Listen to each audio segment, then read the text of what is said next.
Welcome to my YouTube channel at Sci-Fi Tales Pules. Please subscribe, like, and share to support my channel. Ethan Ward walked through the grand gates of the royal citadel. The walls were tall and bright in the sunlight, and guards in silver armor stood like statues watching him as he passed. His boots made a soft sound on the smooth stone floor, and the sound echoed in the long hallway. He had been called to the citadel without warning, and no one had told him the reason. The people he passed looked at him with a mix of curiosity and suspicion. His clothes were plain and worn from travel, and he felt out of place in this place of gold and glass. At the end of the hall, two heavy doors opened. Slowly, guards on each side moved aside to let him through. The throne room was wide and filled with light. Tall windows let in the morning sun and made the golden walls glow. In the center sat Queen Leora. She wore shining armor that reflected the light like fire. Her crown was made of silver and diamonds, and her eyes were calm but strong. Ethan stopped before the steps of the throne and stood still. The court was silent. The queen looked at him directly. Her gaze was sharp and steady, and he felt the weight of it in his chest. The queen rose from her seat and stepped down the stairs. She stood close to him, and her voice carried across the room. "You dare gaze at me." Her tone was not loud, but every person in the room could hear it. Ethan kept his eyes on hers and answered, "Because you are beautiful." The court stirred in shock, but the queen did not look away. She studied his face for a long moment and then gave a small smile. She told the others to leave, and soon the hall was empty except for the two of them. She walked slowly around him, looking at the marks on his armor and the scars on his hands. She asked where he had come from and why he had been chosen to come here. He said he did not know the reason, but he had been a soldier for many years and had served in many battles. The queen nodded and said she needed someone who would not lie to her, someone who would speak truth even in danger. She told him there were many in her court who hid their real hearts, and she could not trust them. She wanted to see if he was different. Ethan told her he had no reason to lie. He had seen enough loss in his life, and he had no wish to play games with words.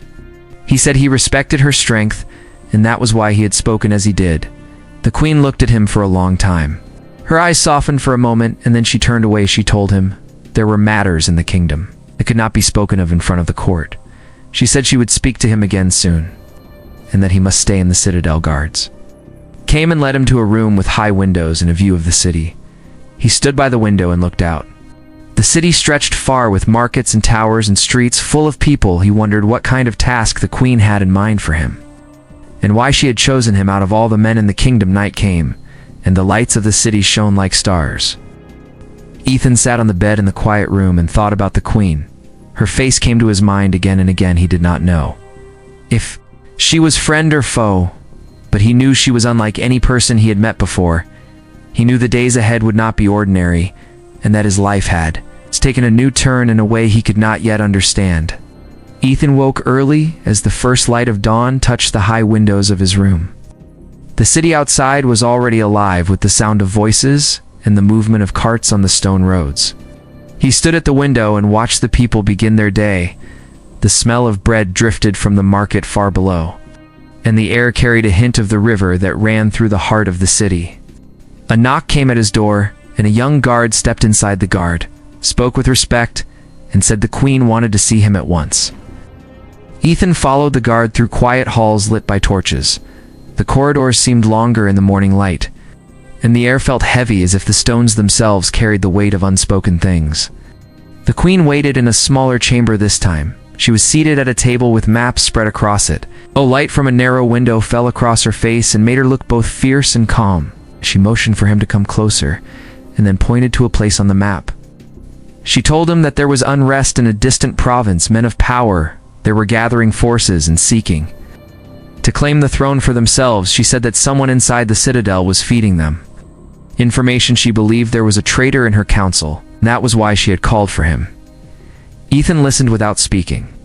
The queen told him she needed someone who could move without being noticed, someone who could learn the truth without the traitor knowing she was searching for them. She said she had chosen him because he had no ties to her court, and no one here would suspect him. He asked her what she wanted him to do. She said she wanted him to attend a gathering that night in the great hall of the council and to watch and listen. She told him to pay attention to every word and every glance. she said the traitor, revealed themselves in small ways, and she trusted him to see what others could not. Ethan agreed without hesitation. The queen looked at him with a steady gaze and said she was placing her life in his hands. She rose and walked to the window, looking out over the city for a long moment. She spoke quietly, saying that power was a heavy burden and that trust was a rare gift. When the meeting came that night, the great hall was filled with the most powerful people of the kingdom. Long tables were covered with food and drink, and servants moved between them carrying trays. Ethan stood near the edge of the crowd, watching every face. The council spoke of matters of trade and defense, but Ethan kept his eyes on the small signs. The way a man avoided the queen's gaze, the way another whispered to a servant who slipped quickly out of the room. The queen played her part well, speaking with warmth and grace, as if nothing troubled her. She moved among her guests with a smile. Yet, Ethan could see the sharpness in her eyes. She was watching as closely as he was. When the gathering ended, Ethan returned to his room. His mind turned over every word and every movement he had seen. He thought of the man who had left the room and the way his hand had lingered over a sealed letter on the table. He thought of the whispered message and the look of unease. That had crossed the face of another council member. He lay down, but sleep did not come easily. The queen had asked for truth, and he knew the path to finding it would be dangerous. He also knew that he had stepped into something far greater than himself. The shadows in the citadel were deeper than they seemed, and before long he would have to walk through them to bring the truth into the light. The morning after the gathering, Ethan was called again to the small chamber where the queen often met him. She stood beside the same table covered in maps, but today, her armor was replaced by a plain gown of deep blue. She looked at him with a question in her eyes, though she did not speak it aloud. She waited for him to begin. Ethan told her of the man who had slipped away from the hall, and of the sealed letter he had seen. He described the way the man had spoken in hushed tones to a servant, and how that servant had left the room in haste. The queen listened without moving a muscle. Her gaze stayed on his face as if she was measuring the weight of every word. She walked to the window and looked out over the city.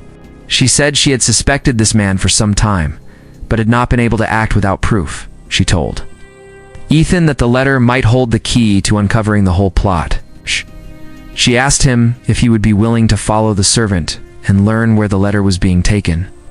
Ethan agreed and left the citadel at once. The streets were alive with merchants and travelers, and the air was filled with the scent of bread and spice. He moved carefully through the crowd, keeping his eyes on the servant ahead. The servant walked quickly and did not look back. He passed through narrow alleys and busy markets before reaching the river. There a small boat waited, and the servant stepped aboard. Ethan found a place on the riverbank where he could watch unseen. The boat moved slowly downstream, and Ethan followed along the bank. He moved through reeds and under low branches until the boat came to a stop at a quiet pier. A man in dark clothing met the servant and took the letter.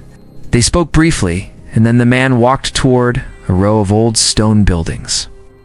Ethan stayed far enough away to avoid notice, but close enough to follow the man, entered one of the buildings and closed the door. Ethan waited for some time, then moved closer. The door was locked, but the windows were old and one was partly open. He listened and heard voices inside. The man, in dark clothing, was speaking to someone with authority. He said the letter was from a friend inside the citadel, and that the plan was moving forward soon. He spoke of weapons hidden in the city and of soldiers who would change their loyalty when the signal came. Ethan moved back from the window and returned the way he had come. He knew he must get this information to the queen before it was too late. The path back to the citadel seemed longer now, and the weight of what he had learned pressed on his mind. When he reached the gates, the guards let him pass without question. He went straight to the small chamber where the queen waited. She looked at him and knew at once that he carried important news. He told her all he had heard, and she listened with growing intensity. When he finished, she placed her hand on the table, said the time for secrecy was ending. She told him that they would need to act before the plotters could move.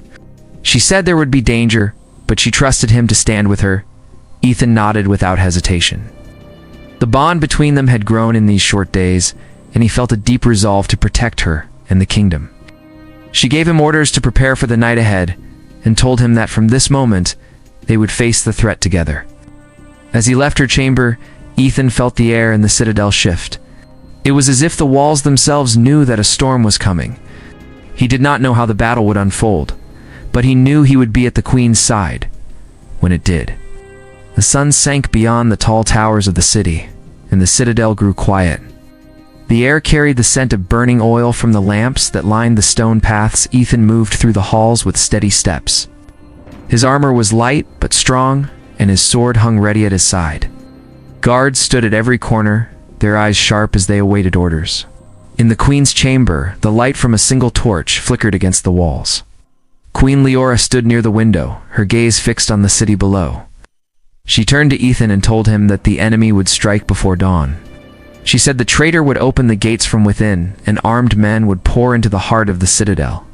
She gave him the task of guarding the inner court and holding it until she could join him.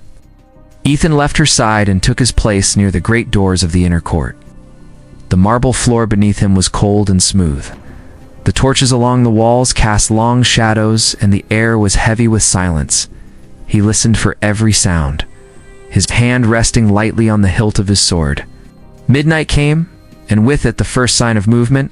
A group of guards approached the doors, but their steps were too quiet and their faces too hard for men of true loyalty. Ethan stepped forward and challenged them. They did not answer with words. Instead, they drew blades and rushed forward.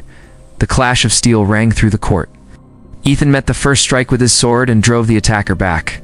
The second came from his left, and he turned to block it.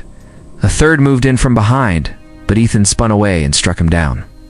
The fight was swift but fierce, and when it ended, 3 men lay still on the floor.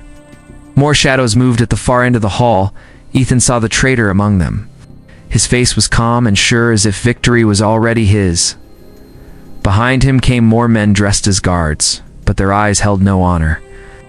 They spread out to surround Ethan, their blades ready before they could close in. The doors to the court burst open, and Queen Leora entered. She wore full armor and carried a gleaming sword at her side.